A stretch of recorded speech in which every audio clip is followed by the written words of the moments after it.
about deportation flights, shall we?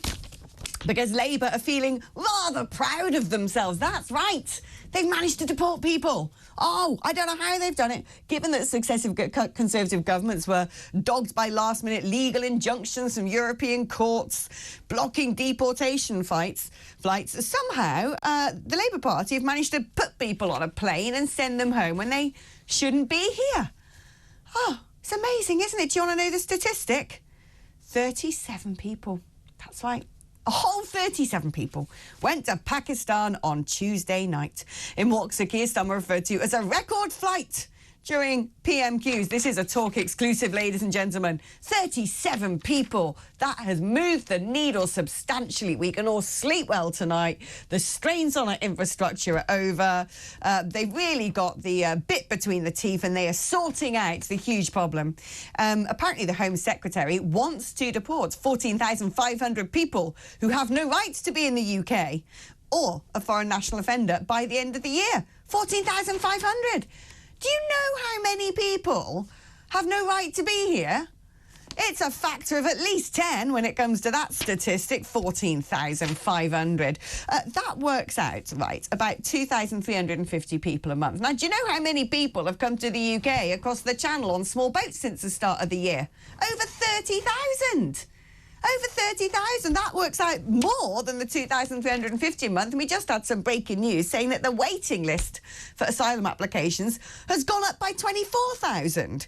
So I don't know what they're so smug about. It's hardly moving things in the right direction. Well, it's maybe in the right direction, but tiny baby steps. Let's speak to Robert Bates, Centre for Migration Control, on this issue. Robert, I mean, legal migration, illegal migration. What we do know, if you cast a glance around anywhere in the UK at this point, is there are more people living in this country who probably shouldn't be living in this country than we've ever seen before. But can we at least take some cautious optimism from the fact that somehow Labour do seem able to deport people?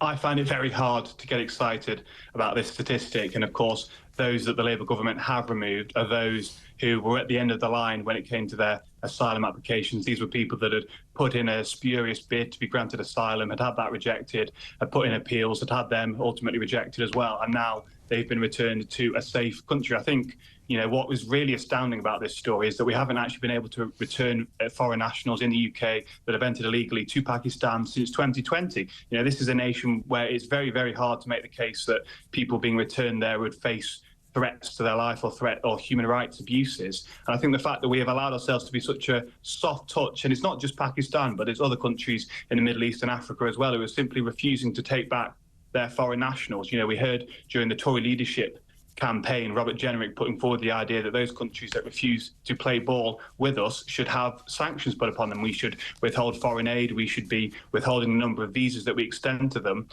But yeah, the number that we're looking at here is incredibly small. I think, you know, even the 14,000 figure that Yvette Cooper is going on about is, by my calculations, less than 1% of the illegal migrant population in Britain. So we are absolutely looking at tiny numbers, insignificant almost.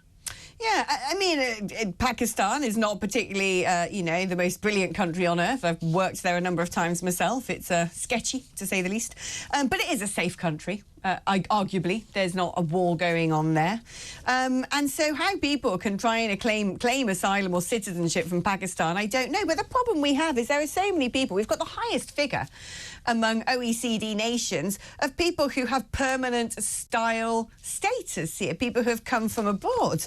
And so it's not just people who are fleeing from war zones. These aren't genuine refugees. For some reason, we seem to take people from Vietnam who say, I'm an asylum seeker. We seem to take people from anywhere around the world who don't learn the language, don't really integrate into society, probably don't even really like Britain. Let's be fair. And for some reason have decided they want to come and live here for their own economic benefit, maintain more ties back home than they do within their local community. And I wonder to myself, why on earth this is allowed to happen? Let's talk now about Shamima Begum, because on the subject of people who are at risk of their life and war zones and all the rest of it, she, of course, is in a refugee camp in northern Syria, a country which, yes, it's not under the Assad regime anymore, but is a bit of a dangerous, perilous basket case, one would imagine.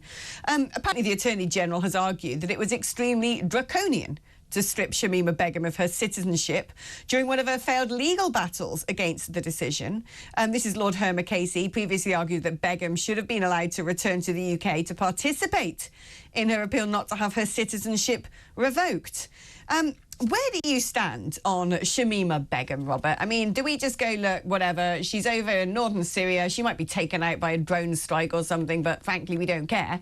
Or is there a case to say, well, she was a child when she left, she was clearly groomed online. I don't think most 15-year-olds suddenly go, oh, do you know what, I fancy going to a war zone. She was clearly manipulated and groomed online by propaganda and far more senior men who were promising her the earth, and finds herself in a pretty horrific situation.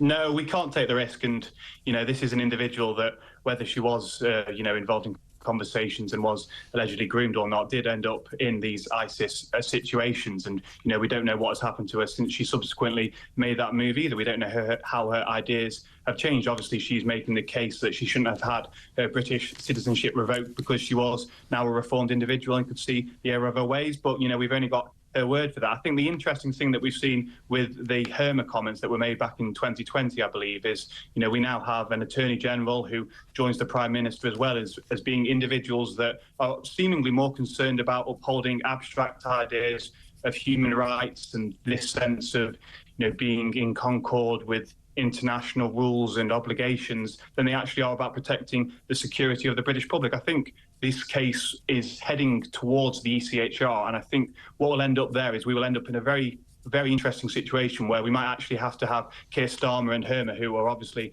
avowed fans of this body, having to side with its decision that actually we were wrong to revoke this individual's British citizenship. And that would be a huge infringement on British sovereignty, that we now have a UK government being told by a foreign court who is and who isn't a British citizen. So, look, the decision was made to revoke her British citizenship. I think that was the right thing to do, and I really, really think the comments that Herma made back in the time are very revealing about where his outlook and priorities are.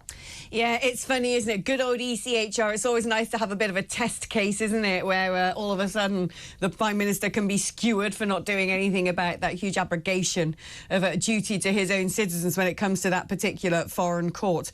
Yeah, I must admit, look, I'm going to be honest, my position on this is slightly different. I kind of think, I bang on all the time about how young kids are being brainwashed online under the cult of gender ideology, and kids at the age of 15, 16, 17, I want puberty blockers, younger, and it's not right. And I do think to myself, at the end of the day, this was a teenage girl who was brainwashed by the internet. But then at the same time, if we let her back in, the rest of them would follow. What's going to go on with Syria, Robert? Because, we saw a whole load of Syrians take to Oxford Street, having a jolly, waving their flags out of their cars, hooting their horns, desperately happy that Assad has gone. You've got a minister over in Germany for the CDU party, which is Merkel's old party, the Christian Democratic Union party over there, who were once of refugees welcome, saying, well, oh, all right, now Assad's gone, perhaps the 875,000 Syrians in Germany might think about making their way back home. I kind of have a feeling the risk is going to be from people coming in the opposite direction. What do you think? So I think the government were absolutely right to suspend asylum cases coming from Syria. Obviously, we see whenever there's chaos around the world, there's always secondary and third disputes that will take place, and there'll be conflagrations. And we will see huge flows of people trying to leave Syria. The risk is we don't know who is amongst those flows. We don't know which individuals are slipping through the net and are heading towards Britain. So I think the government really had no choice but to suspend asylum applications, especially given that most of the major countries of Europe seem to have taken that step before them as well. I think regarding those that are already in Britain, they came here under the pretense in many cases that they were fleeing persecution. I think we're now seeing demonstrations on these streets, in London, Scotland, Oxford, that they are now very, very happy with the regime change that has taken place. And by the very nature, therefore, they are no longer those seeking asylum from fear of persecution. And we need to make every effort to encourage those that arrived in the UK under the asylum scheme to return home. We have huge pressures already been put on public services, and we have about 17,000 working age adults on claiming working age benefits, which is around about half of the working age Syrian population in the UK. So it really is in everyone's interests to start encouraging those moves back to Syria now that they are clearly so happy with the regime change that is taking place. Yeah, they're going to sit down with the non-existent Syrian government, the 1,500 different sort of warlord tribes that are all going to be jostling for position and discuss deportation. That will be the day, Robert. Looking forward to when it happens.